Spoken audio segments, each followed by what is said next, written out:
नमस्कार, बहुत बहुत स्वागत आपका। आप देख रहे हैं हमारा बेहद खास कार्यक्रम 2024 की चुनावी कुंडली। आपके साथ मैं हूं कुणाल गोस्वामी।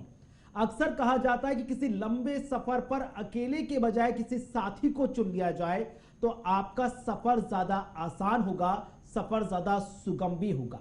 लेकिन साथी चुनते वक्त इस बात का खास ख्याल रखना चाहिए कि वो साथी नेक हो, सच्चा हो, जो आपकी मुसीबत के वक्त में काम भी आए, लेकिन दूसरी तरफ जब आप सफलता हासिल कर रहे हो तो आपके प्लस पॉइंट और नेगेटिव पॉइंट दोनों ही गिनाएं। क्योंकि अगर वो सही समय पर सही सलाह देगा तो आप सफलता की सीढ़ियां चढ़ते जाएंगे, लेकिन उसकी एक गलत सलाह आपको कई कदम पीछे ढकेल देगी। जी हां, ये बात हम इसलिए कर रहे हैं क्योंकि आज के हम इस एपिसोड में चर्चा करने जा रहे हैं इंडिया वर्सेस एनडीए गठबंधन की ज्योतिषीय समीकरण पर, ज्योतिषीय चक्र पर। लेकिन ये दो गठबंधन, इनका ज्योतिषीय समीकरण क्या कहता है, ग्रह नक्षत्र क्या कहते हैं, जिस दिन इन गठबंधनों का ऐलान हुआ तब से लेकर अब तक किस तरह से ग्रह नक्षत्र बदले हैं, हर एक सवाल का जवाब आपको देने के लिए मौजूद है हमारे स्टूडियो में देश की जानी मानी एस्ट्रो वास्तु एक्सपर्ट सैवी सिंह जी। सैवी जी, बहुत बहुत स्वागत, बहुत बहुत शुक्रिया आपका हमारे इस कार्यक्रम में आने के लिए। तो आज के इस एपिसोड में जब हम बात कर रहे हैं एनडीए वर्सेस इंडिया गठबंधन की, तो ये स्पष्ट है कि एनडीए का जो ऐलान था या जो गठन था वो मई 1998 में हुआ। मकसद था गैर कांग्रेसी शासन जनता को देना, जबकि इंडिया गठबंधन में हाल फिलहाल में साल भर पहले आया है। दरअसल ये एक नया स्वरूप है यूपीए अलायंस का, यानी कि यूनाइटेड प्रोग्रेसिव अलायंस, जिसका ऐलान हुआ 2004 में। तब मकसद था कि किसी तरह से सरकार कांग्रेस के नेतृत्व में बने। लेकिन अब मौजूदा स्थिति क्या कुछ कहती नजर आती है, इस पर हम चर्चा को आगे बढ़ाएंगे।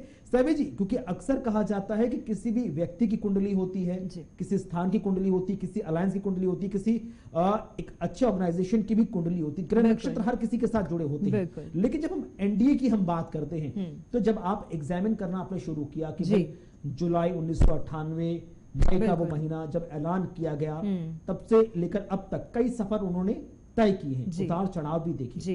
लेकिन मौजूदा वक्त में ज्योतिषीय स्थिति क्या कुछ नजर आती है? बिल्कुल, देखिए एनडीए अलायंस की कुंडली की अगर हम बात करते हैं तो इनकी जो कुंडली हमें प्राप्त हुई है उसके अनुसार इनका कर्क लग्न यानी कि कैंसेरियन लग्न की इनकी कुंडली बनती है, और जो राशि बनती है इनकी कुंडली की वो है धनु, यानी कि जुपिटर से गवर्न होती हुई इनकी जो राशि है सैजिटेरिस बनती है। चंद्रमा और जुपिटर जो हैं ये दोनों ही नेचुरली बेनिफिक प्लैनेट्स हैं, जो कि इनकी कुंडली को और ज्यादा मजबूत बनाते हैं। इनकी कुंडली में जो चंद्रमा है, जो इनके लग्न का स्वामी है, वो बैठा है छठे भाव में। एस्ट्रोलॉजी के हिसाब से इसको हम बहुत अच्छा भाव नहीं कंसिडर करते हैं किसी बेनिफिक प्लैनेट का बैठने के लिए, लेकिन क्योंकि इनकी इस प्लैनेट के ऊपर किसी भी और मैलेफिक प्लैनेट की दृष्टि नहीं है, ये भाव भी पूरी तरीके से स्वतंत्र है और चंद्रमा भी पूरी तरीके से स्वतंत्र है। इसी वजह से, इसी कारण, इस इंडिपेंडेंस की वजह से हम कह सकते हैं कि क्योंकि कंपटीशन के भाव में लग्न का स्वामी बैठा है, तो इसका मतलब ये होता है कि ऐसे गठबंधन में जुड़े हुए जो लोग होते हैं वो जीत हासिल करने के लिए, वो कंपटीशन को लड़ने के लिए बहुत ज्यादा सक्षम है और खुद को बहुत अच्छे मेंटली प्रिपेयर करते हैं। साथ ही चंद्रमा एक ऐसा ग्रह है जो हर 2.25 दिन में अपनी राशि बदलता है, जो कि एक फास्ट मूवमेंट को दर्शाता है। और इसी वजह से इस गठबंधन से जो भी व्यक्ति और जो भी ऑर्गेनाइजेशंस, पार्टीज जुड़ी हुई हैं, उनके अंदर भी एक इच्छा शक्ति है और उनके अंदर एक एक्टिवनेस है, एक प्रोएक्टिवनेस है। बहुत ज्यादा डिले करके कोई डिसीजन नहीं लेते, प्रॉम्प्टली डिसीजंस लेते हैं। वो अक्सर हमें देखने को मिला है इनकी एनडीए अलायंस के साथ जितनी भी पार्टीज गठबंधन में हैं, उनकी डिसीजन मेकिंग जो पावर है वो बहुत स्ट्रांग और बहुत अच्छी है। अगर हम करंट दशा की बात करते हैं तो इनकी जो अभी की स्थिति चल रही है, अभी की जो दशा चल रही है, वो चल रही है सूर्य में, शुक्र में मंगल की दशा। और मंगल की प्रत्यंत्र दशा अभी 12 मार्च को ही चेंज होने वाली है और वो प्रत्यंत्र दशा मंगल से हटके राहु की हो जाएगी। अब ये जो कॉम्बिनेशन बन रहा है इनकी कुंडली में, सूर्य इनके सेकंड हाउस के यानी कि वाणी के भाव के स्वामी है, एकादश भाव में बैठे हैं। 11th हाउस जो होता है वो कुंडली का लाभ भाव है। तो इस तरीके की जो महादशा की प्लेसमेंट है स्वामी की, वो बहुत ज्यादा अच्छी और फेवरेबल नजर आती है। वहीं हम शुक्र की बात करते हैं तो इनकी कुंडली में, एनडीए अलायंस की जो कुंडली है, 4th हाउस जो कुंडली का होता है वो सिंहासन भाव है, और सिंहासन भाव का स्वामी शुक्र है, जो कि 9वें भाव में यानी कि 9th हाउस में, जो कि कुंडली का भाग्य का स्थान है, वहां पे उच्च का है, एग्जॉल्टेड पोजीशन में है। इस कुंडली की, एनडीए अलायंस की जो कुंडली है, उनकी कुंडली में ही राज सिंहासन को हासिल करना और एक राजयोग है बहुत स्ट्रॉन्ग लेवल का, जो कि हमें नजर आता है क्योंकि शुक्र की अंतरदशा से ये लोग इस समय प्रेरित हो रहे हैं, तो और ज्यादा बूस्ट इनकी जो अलायंस है उसको इस समय के दौरान मिलता हुआ नजर आ रहा है। जी, अगर अब महत्वपूर्ण अगला सवाल ये भी खड़ा हो जाता है कि जब हम एनडीए की बात कर रहे हैं तो इंडिया अलायंस का भी जिक्र करना जरूरी है। इंडिया अलायंस जुलाई 2023 यानी कि साल भर का भी समय नहीं हुआ है जब यह अस्तित्व में आया है। मूल रूप उसका यूपीए था। क्या कुछ उसका ज्योतिषीय स्थिति नजर आती है? जी, अगर हम इंडिया गठबंधन की बात करते हैं, क्योंकि इसकी जो फॉर्मेशन हुई है वो रिसेंटली हुई है, जो इन्होंने नाम चेंज किया है, और हम क्योंकि न्यूमरोलॉजी को भी कंसिडर करते हैं, तो जब नाम चेंज किया जाता है किसी गठन का, किसी ऑर्गेनाइजेशन का, तो उसमें भी अलग तरीके के जो प्लैनेट्स हैं उनका रोल प्ले हो जाता है। तो ऐसे में अगर हम इंडिया गठबंधन की बात करते हैं, क्योंकि इस समय इंडिया गठबंधन के नाम से ही ये फ्रंट फुट पे आ रहे हैं, तो ऐसे में जो इंडिया गठबंधन की हमें कुंडली प्राप्त होती है वो बनती है वर्गो यानी कि कन्या लग्न की कुंडली। और इनकी कुंडली में भी जो लग्न का स्वामी है वो एकादश भाव में बैठा है, 11th हाउस लाभ भाव होता है। ये अच्छी स्थिति मानी जाती है क्योंकि ये एक प्रकार का राजयोग माना जाता है जब आपके लग्न का स्वामी एकादश भाव में जो लाभ भाव है वहां चला जाता है। लेकिन इनकी कुंडली में एक चीज की जो प्रॉब्लम है वो ये है कि इनकी कुंडली में भले ही बुध लाभ भाव में गया है, लेकिन वो चंद्रमा और सूर्य के साथ है, और चंद्रमा और सूर्य जब एक भाव में इकट्ठे आ जाते हैं तो वो अमावस्या योग बनाते हैं, और अमावस्या योग के चलते जो भी प्लैनेट उसके साथ स्थित होता है उसकी जो एनर्जी और जो पावर होती है वो कहीं ना कहीं बहुत ज्यादा कमजोर हो जाती है। इसी के करके, इसी वजह से इनका जो लग्न है, यानी कि इस पार्टी से जो लोग जुड़े हैं उनकी खुद की जो पर्सनालिटी है, या फिर इस गठबंधन के साथ जो भी लोग जुड़ रहे हैं उनकी जो पर्सनालिटी है वो कहीं ना कहीं जो है वो थोड़ी सी कमजोर नजर आती है। साथ में अगर हम दशा की बात करते हैं तो इस समय ये शनि की महादशा और बुध की अंतरदशा से प्रेरित हो रहे हैं। बुध इनके लग्न और दशम भाव के स्वामी हैं। लग्न आपकी पर्सनालिटी है और दशम भाव ऑपोजिशन है, और उस भावों के जो स्वामी है, उन भावों के जो स्वामी है वो एकादश भाव में अमावस्या योग के साथ एक वीक स्थिति में है, तो अंतरदशा इनके लिए बहुत ज्यादा फेवरेबल नहीं है। महादशा क्योंकि बहुत लंबे समय तक होती है, उसकी अगर हम बात करते हैं तो शनि को वैसे पॉलिटिक्स में एक इंपॉर्टेंट ग्रह कंसिडर किया जाता है, और इंडिया गठबंधन की जो कुंडली है उसके पंचम और छठे भाव की, यानी कि प्लानिंग का भाव और कंपटीशन के भाव के स्वामी शनि है, जो कि अपनी मूल त्रिकोण राशि कुंभ राशि में बैठे हैं, लेकिन रेट्रो हैं। जब प्लैनेट रेट्रो हो जाता है यानी कि वो उल्टी चाल चल रहा है, तो जो चीज आपको देनी चाहिए वो ना प्रदान करते हुए उससे कहीं ना कहीं आपको दूर ले जाता है। ठीक है। इसी प्रकार से कंपटीशन लड़ने के लिए ये बहुत ज्यादा सक्षम नहीं नजर आ रहे हैं, क्योंकि शनि रेट्रो होके कंपटीशन के भाव में बैठा है इस समय। तो उस प्रकार से हम देखते हैं तो इंडिया गठबंधन की जो कुंडली है वो उतनी ज्यादा मजबूत ग्रह दशाओं के अनुसार नहीं नजर आ रही। ठीक है, अब एक महत्वपूर्ण सवाल कि अगर हम दोनों की तुलना करें, एनडीए वर्सेस इंडिया की, तो अंक ज्योतिष के आधार पर, न्यूमरोलॉजी के आधार पर या अन्य ज्योतिष आधार पर कौन कितना भारी पड़ता किस पर नजर आ रहा है? बिल्कुल, देखिए इंडिया गठबंधन की अभी हमने बात करी है। इनकी कुंडली में जो नवम भाव है, माफी चाहती हूँ, जो इनका चतुर्थ भाव है, जो सिंहासन का भाव है, उसके जो स्वामी है, और साथ के साथ सप्तम भाव जो पद भाव है, और साथ के साथ पब्लिक सपोर्ट का भाव है। तो 4th and 7th house politics के हिसाब से बहुत ज्यादा मजबूत होना चाहिए अगर आप चाहते हैं कि जनता की सपोर्ट से आपको राजगद्दी प्राप्त हो। इनकी कुंडली में अगर हम देखते हैं तो इन दोनों के जो भाव के स्वामी हैं वो जुपिटर हैं, और जुपिटर इनकी कुंडली में अष्टम भाव में है। अष्टम भाव एक सडन गेन या लॉस को दिखाता है, लेकिन क्योंकि यहाँ पे जुपिटर रेट्रो होके बैठे हैं और जुपिटर के लिए अष्टम भाव को एक बहुत बेनिफिट भाव नहीं देखा जाता उस तौर पे, इसी वजह से हम ये कह सकते हैं कि अभी राजगद्दी के और सिंहासन के और पब्लिक सपोर्ट के ये बहुत ज्यादा पास नहीं नजर आते हैं। आने वाली भी जो इनकी दशाएं हैं उसमें शनि में केतु रिप्लेस हो जाएगा। केतु जो है वो इनके 2nd हाउस में बैठा है, और केतु एक ऐसा प्लैनेट है जो कि मौन है, गुप्त में कार्य करवाता है। तो ऐसे में इनको बहुत ज्यादा संभलने की जरूरत है, क्योंकि इंडिया गठबंधन से जो लोग जुड़े हैं वो कहीं ना कहीं इनको धोखा दे सकते हैं। जैसे राहुल गांधी जी की जो पार्टी है उससे अगर हम फ्रंट लीड में रखते हैं और कहते हैं कि वो नेतृत्व कर रहे हैं इस गठबंधन का, तो कहीं ना कहीं उनकी पार्टी से जुड़े हुए जो लोग हैं उनको धोखा मिल सकता है इस समय पे। तो उनको बहुत ज्यादा संभल के कोई भी फैसला जो है वो आने वाले समय में लेना चाहिए। एनडीए गठबंधन की अगर हम बात करते हैं तो अब उनकी जो प्रत्यंत्र दशा है वो चेंज हो रही है मंगल से राहु में, और राहु इनके सेकंड भाव में स्थित है, वाणी का भाव है। और ऐसे में हम ये देख सकते हैं कि राहु वहां स्थित होने की वजह से ये लोग अपनी वर्ड्स में किसी भी तरीके से पीछे नहीं हटेंगे, यानी कि हाजिर जवाब देने वाले हैं ये। और हर तरीके से जो एनडीए गठबंधन की कुंडली है वो ग्रह नक्षत्रों की चाल के हिसाब से काफी फेवरेबल नजर आ रही है। ठीक, क्योंकि जब हम नॉर्मली जब हम न्यूमरोलॉजी की जब हम बात करते हैं तो कहते हैं कि हर अल्फाबेट का अपना एक नंबर होता है, हर मंथ का, हर डे का अपना एक नंबर होता है। तो जब इंडिया गठबंधन की हम बात करते हैं तो क्या यूपीए से इंडिया नाम बनाना क्या ये फायदे में नजर आ रहा है? क्योंकि अब 2004 में सोनिया गांधी के नेतृत्व में यूपीए था, लेकिन अब अन्य राजनीतिक दलों ने अपनी सहूलियत के हिसाब से इसको इंडिया गठबंधन में ट्रांसफॉर्म किया पिछले साल 2023 में जुलाई के मंथ में। तो न्यूमरोलॉजी के अकॉर्डिंग क्या यूपीए का इंडिया गठबंधन में बदलना ये फायदे का रहा कदम या नुकसान में जा सकता है? जी देखिए, इंडिया जो नाम इन्होंने चूज किया है ये एक बैक्रोनिम है, लेकिन जो ओरिजिनल अलायंस का जो नाम है जिसे हम पूरा कंसिडर करते हैं, क्योंकि राइटिंग में जिस नाम को इन्होंने दर्ज करवाया है वो the Indian national development inclusive alliance है। इसका जब हम कॉम्बिनेशन देखते हैं तो इससे जो हमें अंक प्राप्त होता है वो बनता है 11, यानी कि 11 अंक। 11 अंक को न्यूमरोलॉजी के हिसाब से हम बहुत ज्यादा ऑस्पिशियस नहीं कंसिडर करते, क्योंकि ये एक वर्ल्डली नंबर नहीं है। ये ऐसा एक अंक माना जाता है जो कि आपको दुनिया से जोड़ता नहीं बल्कि दुनिया से अलग करवाता है। और इसी प्रकार की जो दिक्कतें हैं वो इनके गठबंधन में हमें देखने को मिली है कि धीरे धीरे करके लोगों ने इनके गठबंधन से मुंह मोड़ लिया है, इनका साथ छोड़ दिया है। समय समय पे लोगों का जो विश्वास है वो इनके गठबंधन से उठता हुआ नजर आया है। अगर हम बैक्रोनिम की बात करते हैं, यानी कि जो छोटा शब्द यूज करते हैं वो है इंडिया गठबंधन। इंडिया गठबंधन की भी अगर हम बात करते हैं तो उससे जो हमें अंक प्राप्त होता है वो बनता है 3 अंक, गुरु का अंक।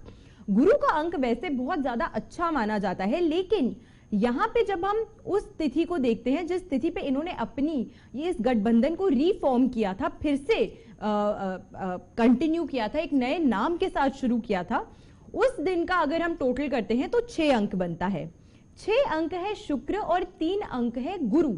गुरु जो है जुपिटर प्लैनेट जो है वो देव गुरु हैं और शुक्र जो है वो दैत्यों के गुरु हैं। इसीलिए इनकी जो सोच है आपसी में कभी भी मैच नहीं करती है, और 3 और 6 का जो कॉम्बिनेशन है उसे हम किसी भी तरीके से बहुत अच्छा कंसिडर नहीं करते हैं। इसीलिए हम ये कह सकते हैं कि इंडिया गठबंधन जो इन्होंने अपना नाम चूज किया है वो न्यूमरोलॉजी के अनुसार बहुत ज्यादा फेवरेबल नहीं है। अगर हम यूपीए की बात करते हैं, क्योंकि ओरिजिनली जो इनकी नाम था 2004 से जब इन्होंने ये गठबंधन शुरू किया था वो यूपीए था, तो द यूनाइटेड प्रोग्रेसिव अलायंस की अगर हम बात करते हैं तो उससे जो अंक प्राप्त हो रहा था, कमाल की बात है वो फिर से गुरु का ही अंक प्राप्त हो रहा था, 3 नंबर। और साथ के साथ अगर हम इनके जो इतनी गठबंधन की शुरुआत की तिथि को जोड़ते हैं तो उससे हमें 8 अंक मिलता है। शनि और जुपिटर का ये जो कॉम्बिनेशन था वो कहीं ना कहीं इनको फेवरेबल नजर आता था। और साथ के साथ क्योंकि इनका जो गठबंधन है वो 6 मई को शुरू हुआ था, तो 6 मूलांक, और अगर हम यूपीए बैक्रोनिम को सिर्फ कंसिडर करते हैं तो उससे भी जो हमें अंक प्राप्त होता है वो 6। तो मूलांक और यूपीए बैक्रोनिम जो इनका था उसको मिलाकर जो कॉम्बिनेशन बनता था अंक 6 का शुक्र का, वो ज्यादा फेवरेबल था, ना कि इंडिया गठबंधन का इन्होंने जो नाम चेंज किया है वो ग्रहों की स्थिति के अनुसार इतना ज्यादा फेवरेबल इनको नहीं और इतना सूटेबल नहीं हम कह सकते कि रहा है इनके लिए। क्योंकि जब हम इंडिया वर्सेस एनडीए की हम बात कर रहे हैं तो जितना इंपॉर्टेंट ये गठबंधन है उतना ही इंपॉर्टेंट है कि आखिरकार इनको लीड कौन कर रहा है या इनकी तरफ से प्रधानमंत्री पद का उम्मीदवार कौन है चुनाव में, क्योंकि आम जनता तो प्रधानमंत्री के लिए ही वोट करेगी, बड़ी बात है। अब एनडीए जिस तरह से पीएम नरेंद्र मोदी इसको रिप्रेजेंट कर रहे हैं, जबकि इंडिया गठबंधन का कोई मुख्य रूप से चेहरा नहीं है, सब ये मानकर चल रहे हैं कि राहुल गांधी उसको रिप्रेजेंट कर रहे हैं, जबकि वो भी प्रधानमंत्री पद का चेहरा नहीं है जी। तो किसके नेतृत्व में कौन सा गठबंधन ज्यादा आपको आगे बढ़ता हुआ नजर आ रहा है, या किस व्यक्ति विशेष की कुंडली उस गठबंधन के साथ जब जुड़ रही है तो फिर 1 और 1 2 के बजाय 1 और 1 11 बना रही है? जी बिल्कुल। देखिए, हम इंडिया और एनडीए गठबंधन की ऑलरेडी बात कर चुके हैं कि उनकी ग्रह दशा कितनी किसको फेवर कर रही है, और हम कॉम्बिनेशन की अगर हम बात करते हैं तो हम माननीय प्रधानमंत्री मोदी जी की अगर कुंडली को देखते हैं तो उनका जो लग्न बनता है वो बनता है स्कॉर्पियो, यानी कि वृश्चिक लग्न की कुंडली। और उनके जो स्वामी ग्रह हैं मंगल हैं जो कि लग्न में ही बैठे हैं, और चंद्र राशि भी जो है वो उनकी स्कॉर्पियो ही बनती है, यानी कि वृश्चिक ही बनती है। और अभी जिस दशा से ये प्रेरित हो रहे हैं वो मंगल की ही दशा है। तो इस कॉम्बिनेशन के अनुसार प्रधानमंत्री मोदी जी की जो कुंडली है वो बहुत ज्यादा मजबूत है, बहुत ज्यादा स्ट्रांग है। और साथ के साथ अगर हम बात करते हैं उनके 4th हाउस की, जो कि पद भाव कंसिडर किया जाता है, उसकी अगर हम बात करते हैं तो वहां का स्वामी शनि है जो कि 10th हाउस में बैठ के डायरेक्टली अपने ही भाव को एस्पेक्ट कर रहा है। तो ये जो कॉम्बिनेशन है वो प्रधानमंत्री मोदी जी की कुंडली में बहुत ज्यादा प्रबल है, और इसके जुड़ाव के साथ एनडीए का भी ये जो गठबंधन है उसको आगे बूस्ट मिलती हुई नजर आती है। अगर हम राहुल गांधी जी की कुंडली के साथ इंडिया गठबंधन की अलायंस को समझने की प्रयास करते हैं तो हम ये देख सकते हैं कि उनका जो लग्न बनता है वो बनता है तुला लग्न, यानी कि लिब्रा लग्न की उनकी कुंडली बनती है, और लग्न में ही उनके जुपिटर जो हैं वो रेट्रो हैं। तो पर्सनालिटी को किसी ना किसी तरीके से थोड़ा सा कमजोर करते हुए नजर आते हैं। साथ में अभी जो उनकी दशा चल रही है वो राहु शनि की जो दशा है उससे वो अभी प्रभावित होने वाले हैं। राहु और शनि के कॉम्बिनेशन को पॉलिटिक्स के लिहाज से बहुत अच्छा कंसिडर किया जाता है, लेकिन इनकी कुंडली में 11th राशि में और पंचम भाव में राहु बैठे हुए हैं, और वो शनि की राशि में बैठे हुए हैं। वैसे ये जो स्थान है वो शनि की राशि में बैठने की वजह से उसे अच्छा कंसिडर किया जाता है, लेकिन राहु आपको अपनी प्लानिंग से कहीं ना कहीं भटकाता है, और इसी कारण से इनको टाइम टाइम पर अपनी जो प्लानिंग है उसे रीस्ट्रैटेजाइज करने की बहुत जरूरत पड़ी है, क्योंकि जैसा इन्होंने सोचा है या जो चीज इन्होंने अटेन या अचीव करने का प्रयास किया है अपने प्लानिंग के थ्रू, उसमें कहीं ना कहीं हमेशा इनको एक कमी महसूस करनी पड़ी है। और साथ के साथ शनि की दशा जो इनके लिए आ रही है वो इनके पद भाव में 7th हाउस में जो पब्लिक सपोर्ट का भाव है वहां पे शनि नीच के हैं, डेबिलिएटेड है। तो ये जो दशा है वो बहुत ज्यादा इनके लिए फेवरेबल नहीं है, इसीलिए मोदी जी और एनडीए अलायंस का ये जो गठबंधन है, ये जो कॉम्बिनेशन है वो हमें ज्यादा बेहतर इस समय ग्रहों की दशा के अनुसार नजर आता है। अगला महत्वपूर्ण सवाल, क्योंकि दोनों ही राजनीतिक दलों से है, क्योंकि आपने खुद तमाम हेडलाइंस में सुना होगा कि हाल फिलहाल में चुनाव से एंड पहले कई बड़े बड़े चेहरे इंडिया अलायंस या इंडिया अलायंस के अंदर की जो तमाम पॉलिटिकल पार्टीज है उनको छोड़कर एनडीए में शामिल हो गए या बीजेपी में शामिल हो गए। सीधा स्पष्ट सवाल, क्या इंडिया अलायंस के नेताओं का एनडीए में शामिल होना ये फायदा देगा या नुकसान दे सकता है? जी बिल्कुल, देखिए अभी हम अगर बात करते हैं तो हम पूरे गठबंधन की, और साथ के साथ हम बात करते हैं जो उनके लीडर हैं उनकी बात करते हैं।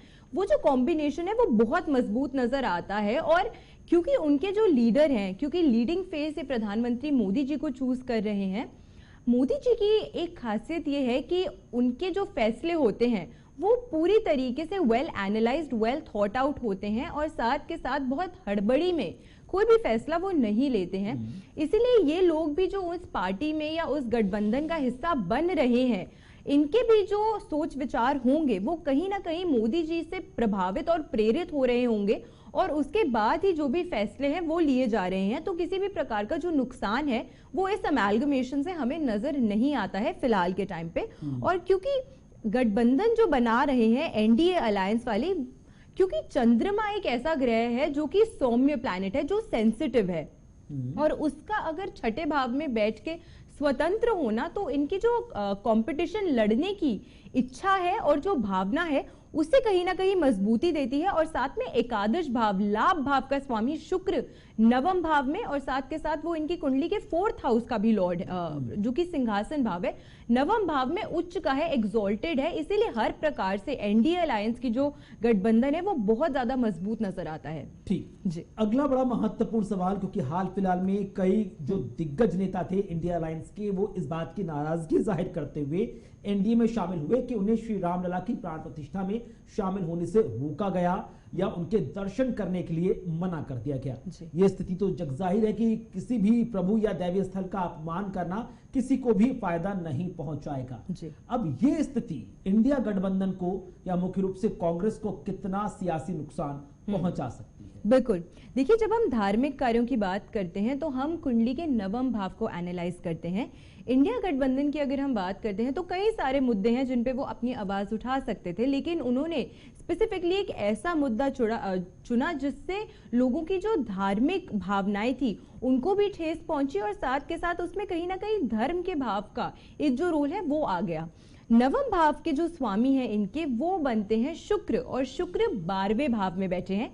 12वां भाव जो होता है कुंडली का, वो एक तरीके से एक लॉस भाव है, वो एक एक्सपेंडिचर भाव माना जाता है। तो क्योंकि इन्होंने नवम भाव का जो स्वामी है शुक्र, वो वहां बैठा है, मंगल के साथ बैठा है, और वो दृष्टि पा रहा है राहु से और शनि से, जो कि दोनों मैलेफिक प्लैनेट्स हैं।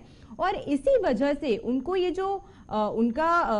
जो उन्होंने स्टेप लिया, वो धार्मिक धर्म से जुड़ी हुई एक बात थी, जिसके प्रति उन्होंने इस प्रकार का जो अपना एक व्यक्तित्व या फिर उन्होंने जो अपना स्टेप लिया वो इस डायरेक्शन में लिया। तो इस ग्रह दशा के अनुसार इसका जो खामियाजा है वो उनको कहीं ना कहीं भुगतना भी पड़ेगा, क्योंकि इनकी कुंडली के 4th एंड 7th हाउस के जो स्वामी हैं वो जुपिटर हैं, और वो भी 12वें भाव को एस्पेक्ट दे रहे हैं, और वो भी राहु के साथ बैठ के एस्पेक्ट दे रहे हैं अष्टम भाव में। और अष्टम भाव मैंने आपको बताया कि सडन गेन या लॉस का भाव होता है, और क्योंकि वो 12वें भाव को देख रहा है तो वो सडन लॉस को दर्शाता है। तो इस स्टेप का जो उन्हें खामियाजा है वो उन्हें भुगतना भी पड़ा है पास में, और आगे आने वाले समय में भी उसका कहीं ना कहीं इल इम्पैक्ट इनको देखने को मिल सकता है। अगर हम दोनों ही गठबंधनों की हम बात करें तो उसके अंदर की जो तमाम अलायंस के पॉलिटिकल पार्टीज हैं उनकी भी एक महत्वपूर्ण भूमिका है। एनडीए की बात कर ले तो उसमें जो 4 प्रमुख दल हैं उसमें बीजेपी है, जेडीयू है, शिवसेना, उद्धव गुट है और डीएमके है। जबकि जब हम बात करते हैं इंडिया अलायंस की तो वहां कांग्रेस है, वहां सपा है, वहां आम आदमी पार्टी है, वहां पर आरजेडी भी है। जब ये छोटे छोटे ग्रुप्स बनते हैं और एक छत के नीचे नजर आते हैं तो कौन किस पर ज्यादा बेहतर तरीके से अकॉर्डिंग टू ज्योतिष ज्यादा भारी पड़ सकता है? बिल्कुल। देखिए कुणाल जी, जब आपने आज के कार्यक्रम की शुरुआत की थी, आपने बहुत अच्छी बात कही थी। आपने कहा कि जब आप एक फॉर्मेशन बनाते हैं, जब आप एक कोalition या एक गठबंधन बनाते हैं, तो आप ऐसे लोगों को अपने साथ रखना चाहते हैं जो आपकी बुराई और आपकी अच्छाई दोनों को पिन पॉइंट करे, दोनों में कमियां और खामियां जो हैं वो निकालें और आपको बताएं कि किस तरीके से आपको अपने आप को रीडायरेक्ट करने की जरूरत है। लेकिन ये तभी हो सकता है जब सारे लोगों का, जो भी उस गठबंधन या उस ग्रुप का हिस्सा बने हैं, उन सबकी जो थॉट प्रोसेस है वो सेम हो, उनका जो मिशन है, उनका जो गोल है वो सेम हो। इंडिया अलायंस की अगर हम बात करते हैं तो इनकी कुंडली में जो पंचम भाव है, जो कि प्लानिंग का भाव होता है, उसका स्वामी दशम भाव में है। ये एक बहुत अच्छा योग माना जाता है और वहां पे वो स्व राशि का है। तो ऐसे में इनकी जो प्लानिंग है वो बहुत स्ट्रांग है, बहुत मजबूत है। चंद्रमा से क्योंकि ये लोग प्रेरित हैं, वो फास्ट मूविंग है, फास्ट एक्शंस लेने में बिलीव करते हैं। और एकादश भाव जो होता है वो कुंडली का लाभ भाव तो है, लेकिन साथ के साथ व्यक्ति की महत्वाकांक्षाओं को भी दर्शाता है। और इनकी कुंडली में महत्वाकांक्षाओं के भाव का स्वामी शुक्र है, जो कि नवम के भाव में उच्च का है। इसीलिए इनकी जो महत्वाकांक्षाएं हैं एज एन अलायंस, वो बहुत ही वेल थॉट आउट, बहुत ही वेल स्ट्रैटेजाइज्ड है और कहीं पे भी ओवर द टॉप नहीं है। वहीं पे जब हम इंडिया गठबंधन की बात करते हैं तो उनका जो लाभ भाव का स्वामी है वो चंद्रमा है, अपनी ही राशि में बैठा है, लेकिन लग्न के स्वामी के साथ अमावस्या योग में है। तो ऐसे में हम ये कह सकते हैं कि इंडिया गठबंधन के साथ जो अलायंसेज या जो पार्टीज जुड़ी हुई हैं, उनके अंदर एक स्वार्थ है, उनके अंदर एक मैं की भावना है कि हम अपने लिए कुछ बेहतर करना चाहते हैं। अलायंस भले ही उसको फेवर प्राप्त हो या ना हो, और इसी प्लानिंग के अंदर जो एक तरीके से विपरीत थॉट्स हैं हर व्यक्ति के उस गठबंधन से जुड़े हुए, उसकी वजह से कहीं ना कहीं एनडीए की जो अलायंस है उसको ज्यादा मजबूती मिलती हुई नजर आ रही है, क्योंकि जो पार्टीज उनके साथ जुड़ी हैं वो एक कोलिशन में और साथ काम करने की भावना रखती हैं, और ये एकाग्रता जो है वो इंडिया गठबंधन लैक करता है। यानी कुल मिलाकर कई आधार पर एनडीए भारी पड़ता नजर आ रहा है, लेकिन कई ऐसे आधार हैं जिनको अगर दुरुस्त कर लिया जाए तो इंडिया अलायंस की भी जो परफॉर्मेंस है वो बेहतर इस चुनाव में हो सकती है। बहरहाल सैबी जी, बहुत बहुत शुक्रिया आपका कीमती समय साझा करने के लिए, स्टूडियो में आने के लिए। समय इतनी ही इजाजत दे रहा था, नहीं तो चर्चा को और आगे बढ़ाते बहुत सारे महत्वपूर्ण सवाल थे। बहरहाल इसी के साथ हमारे इस बेहद खास एपिसोड में आज बस इतना ही। वक्त छोटे से ब्रेक का, खबरें आगे जारी रहेंगी। आप देखते रहें JK24/7 न्यूज़। नमस्कार।